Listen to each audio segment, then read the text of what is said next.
We don't really All right, you guys, good evening. This is our first shot at doing an online meeting. We're going to see how this works, see if it works for us. I don't know if it will or not. It's a little experiment, but let's get on right to it here. I want to show you, remind you of a few things as group leaders, what I've referred to as the 522 group basics, and basically components of a good group. The first one is a ministry care list, that we basically keep a list of folks in our binders, that we keep that binder somewhere close. We actually use that thing to remind ourselves of people we're trying to reach, as well as people who are in the group.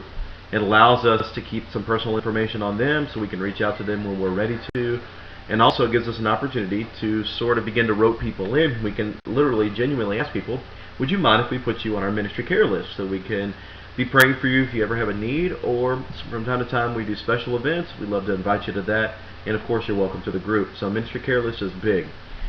Number two, group structure, and I know this is something we've really struggled with. Not really sure where that stands at this point and where we're going with that. It seems to me that so many of the folks who would help us as officials of different kinds inside our groups, my son's over here playing a game, by the way, he's homesick from school, but what we're talking about with the structure is that different people would have different places of responsibility inside the group. An outreach leader or an activities leader, of course you got an assistant group leader, a clerk to take care of your money and your attendance and so forth, to give people responsibilities inside the group, to give them a greater sense of identity and a job to take care of. Unfortunately for us, I think at our size right now, so many of the people who would take jobs like that already spend a lot of plates in the church and other places. I think that's part of the reason we're struggling with that. But I want to keep that on the table. That's something I want us to continue to kick around and see if we can figure out a way to make it work. Third, fellowships, ministry projects. With regularity, we want to be getting together outside of regular group time to have fun together, so on and so forth. Our group is actually getting ready to do a meal at one of the couple's house who sort of come to the group. This is Kevin and Ashley Patterson, who we hope to draw into the group a little bit more. So we're going to be doing a fellowship at their house, just a meal, a potluck, maybe a few party games, that kind of thing. It could be anything. It can be simple. It can be complex. And of course, sometimes it's going to be ministry projects. So that's number three, fellowships and ministry projects.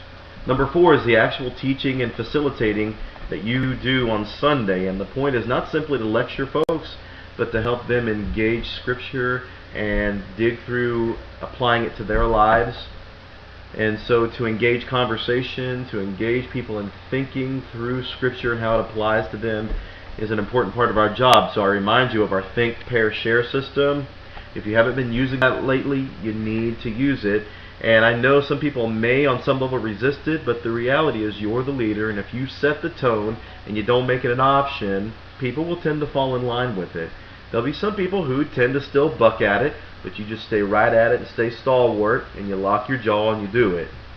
It helps those who talk too much to pull back a little bit, and it helps those who we can hardly ever get to talk to come out just a little bit. So think, pair, share. If you need a reminder on that, ask me anytime or in the discussion time. And then also to make sure you're careful how you're phrasing questions or discussion starters. Using the word why is a good route. Why this or why that? Another one we had said is use the word describe, and also be careful to limit your questions. For example, describe 2 ways that this scripture applies to your life. Just as an example. We want to make the question smaller. We want to ask people to describe what they're talking about.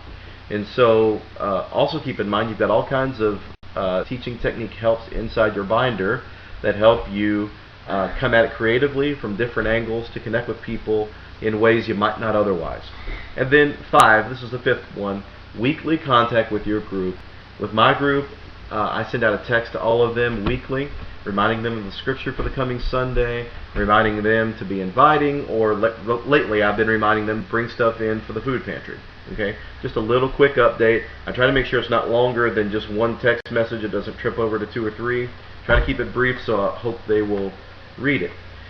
And so just being apprised of what's going on with your folks as well, to be able to reach out to them and pray for them. So those are the basics. I want to remind you of those.